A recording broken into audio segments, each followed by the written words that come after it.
Assalamualaikum warahmatullahi wabarakatuh. Yuk kita lanjutkan pengaruhnya. Meskipun tadi sebagian besar semacam santai, menikmati dan hiburan, ternyata ya pengaruhnya media besar. Ada pengaruh kognitif, ada pengaruh afektif, ada pengaruh behavioral. Apa yang kamu dengarkan, apa yang kamu lihat, apa yang kamu ikuti dari media sosialmu, pelan-pelan akan membentuk dirimu. Baik secara kognitif, afektif, maupun behavioral. Ya seperti kemarin loh, misalnya kalian terbiasa mendengarkan yang horor-horor misalnya. Oh, itu kan membentuk dirimu, mindsetmu. Jadi nanti jalan-jalan di mana gelap sedikit, wah rasanya kok merinding ya Pak. Nah, itu behaviormu terbentuk dari apa yang kamu ikuti, kamu dengar. Terbiasa mengikuti perdebatan politik, oh nanti ada apa-apa diarahkan ke politik. Ada orang ngangkat jari, dilihat ini jarinya 1 apa 2. Itu jarinya itu. Nah, itu pikiranmu ke politik terus.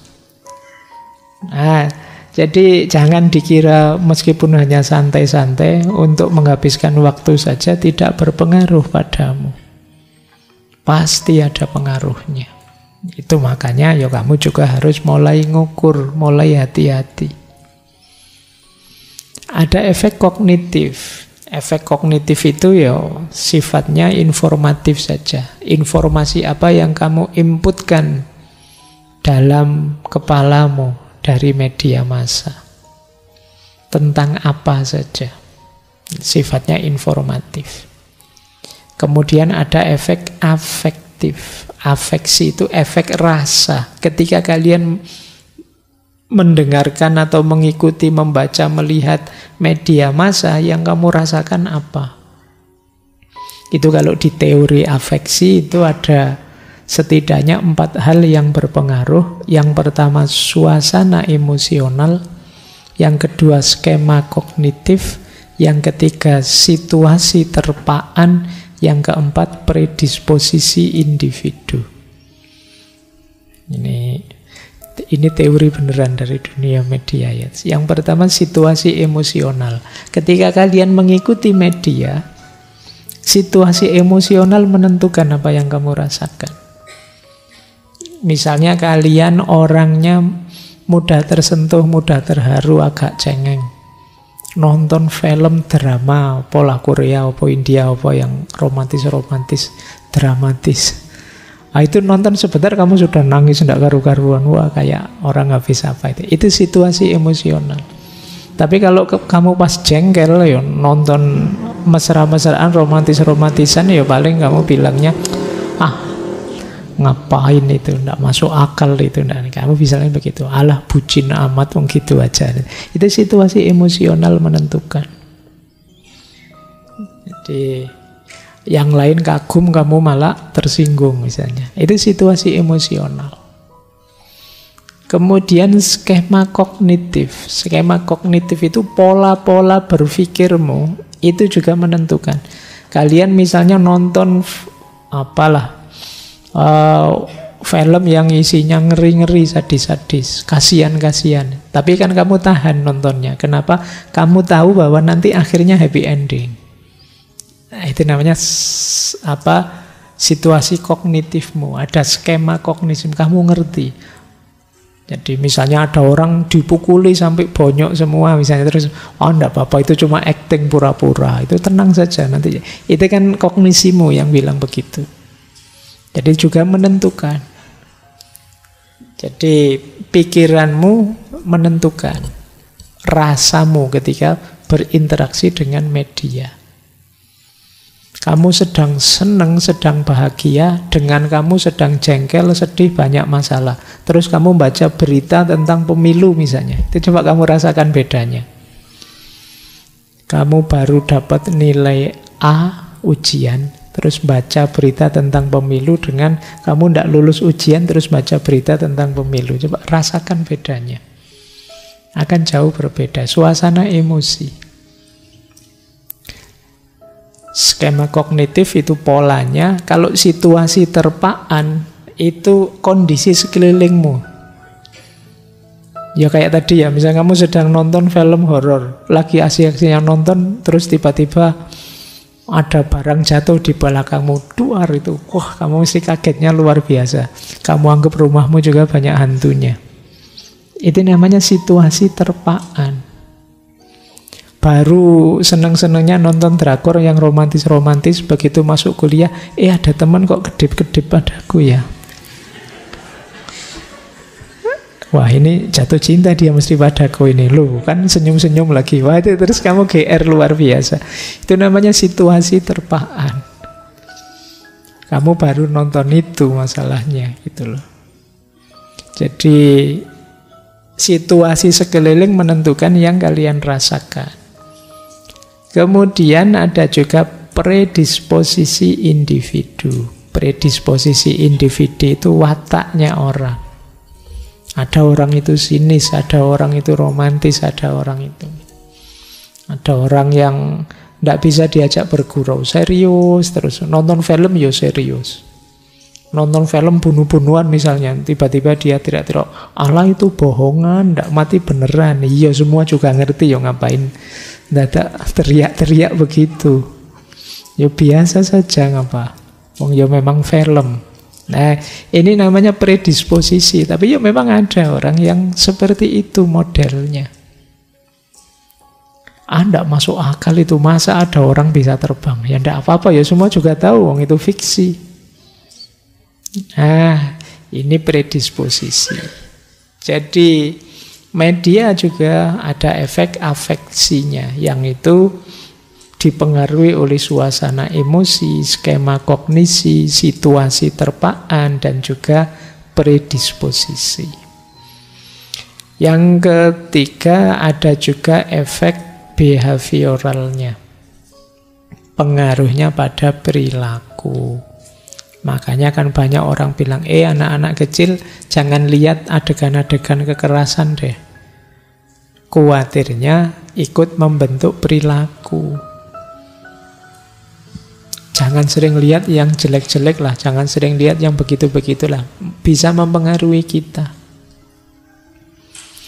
Inilah pengaruh media. Zaman saya dulu, zaman Orde Baru, bahkan pernah ada dilarang mendengarkan lagu-lagu cengeng. Karena khawatirnya nanti mempengaruhi diri jadi tidak semangat. Ya karena memang ada pengaruhnya. Meskipun saya juga tidak tahu lagu cengeng itu yang kayak gimana kategorinya. Karena mungkin cengeng bagi kamu tapi indah bagi saya, bisa saja begitu. Nah, ini namanya efek behavioral. Media itu ada efeknya. Baik, kita lanjutkan. Nah, ini melanjutkan Stuart Hall tadi ya, bahwa media itu punya peran dan punya kekuatan dalam kehidupan kita. Ini sebelum ketemu dengan agama. Apa saja antara lain peran media? Ini yang disebut media function, perannya agama. Yang pertama apa? Membangun nilai. Baik buruk itu bisa kita sebarkan, kita propagandakan, kita promosikan lewat media. Mana pantas, mana tidak pantas. Itu media lebih efektif untuk mengkampanyekannya. Jadi membangun nilai. Yang kedua, meyakinkan orang. Meyakinkan audien. Itu lebih enak pakai media sudah. Kita sering sekali termakan iklan, propaganda, dan lain sebagainya lewat media. Kalau diberitahu biasa-biasa ini masuknya sulit, tapi begitu bolak-balik tampil di iklan, bahkan kita hafal kata-kata detailnya dari iklan itu. Nah, ini kuatnya peran media. Yang ketiga, peran media adalah sharing same interest. Melahirkan berkumpulnya orang-orang dengan minat yang sama. Nanti melahirkan namanya budaya populer. Kadang-kadang membuat hegemoni. Hegemoni itu mendominasi. Gaya ini, gaya itu kan kadang-kadang mendominasi. Sekarang trennya apa ya? Sekarang musimnya apa ya? Nah, itu bisa melahirkan budaya-budaya populer. Apa yang ada di media. Selain peran, media juga punya power. Jadi kalau tadi namanya media function, membangun nilai, meyakinkan audiens, sharing same interest, nanti ada media power. Media power itu kekuatannya media. Kekuatan media apa? Mengarahkan perhatian publik.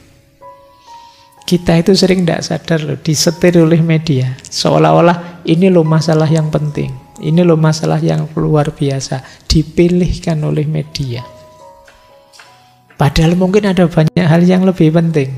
Tapi kita lebih milih itu. Kenapa? Yang viral itu. Yang membuat viral siapa? Media. Di-highlight terus, di-framing terus. Nah itu kekuatannya media. Jadi penting tidak penting sekarang bisa ditentukan oleh media. Kemudian membelah masyarakat. Ini istilahnya agak membelah masyarakat itu media bisa punya power untuk memecah masyarakat. Kubu sini dipanas-panasi, kubu sini dibuat itu. Terus kita tambah terpecah-pecah. Itu kekuatannya media. Melanggengkan status quo. Media juga bisa. Dia punya power. Apalagi media miliknya yang punya kekuasaan misalnya. Ya dia akan berperan melanggengkan status quo. Yang keempat, media punya power polisemi.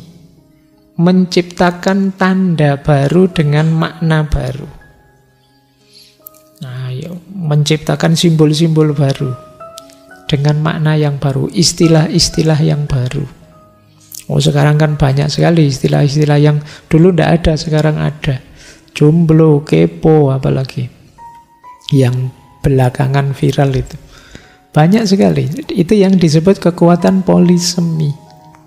Yang semula artinya apa? Tapi oleh media disetir dengan makna baru, dengan arti yang baru. Saya tidak tahu gemo itu artinya apa. Sekarang viral sekali. Tak cari-cari di kamus agak sulit ini. Itu yang disebut polisemi. Dulu maknanya apa? Sekarang apa? Jadi parameternya sudah gemoy dan belum gemoy itu apa? Aku ya orang ngerti. Tapi kan di mana-mana orang pakai kata-kata itu. Itu kekuatannya media. Kemudian media juga punya kuasa menciptakan framework, kerangka-kerangka untuk memahami. Oh, kalau begini pemahamannya begini. Kalau begitu pemahamannya begini. Kadang-kadang disetir, kita diarahkan. Mungkin di negara tertentu diarahkan untuk memahami bahwa konflik Palestina-Israel itu kita harus membenci Palestinanya atau Hamasnya, negara tertentu. Di negara yang lain diciptakan frame bahwa itu tetap Israelnya yang kurang ajar. Nanti di bagian lain mungkin di frame berbeda lagi. Itu permainannya Amerika. Ini yang disebut framework interpretation. Jadi media punya power untuk mengarahkan cara pandang kita. Nanti kalau ada orang yang punya pendapat berbeda tidak ditampilkan, komen di drop, diganti yang cocok-cocok saja. Sehingga orang menganggap yang benar yang seperti ini. Itulah media power. Jadi kuasanya media. Oke, untuk malam hari ini saya cukupkan sekian dulu. Mohon maaf kalau ada yang kurang berkenan, mungkin 1-2 kekurangan apa, mohon dimaklumi. Kalau ada kekhilafan, kealpaan yang teman-teman ngerti benernya seperti apa, ya silahkan disampaikan. Kurang lebihnya mohon maaf. Wallahul muwaffiq, wallahu a'lam bissawab. Wassalamualaikum warahmatullahi wabarakatuh.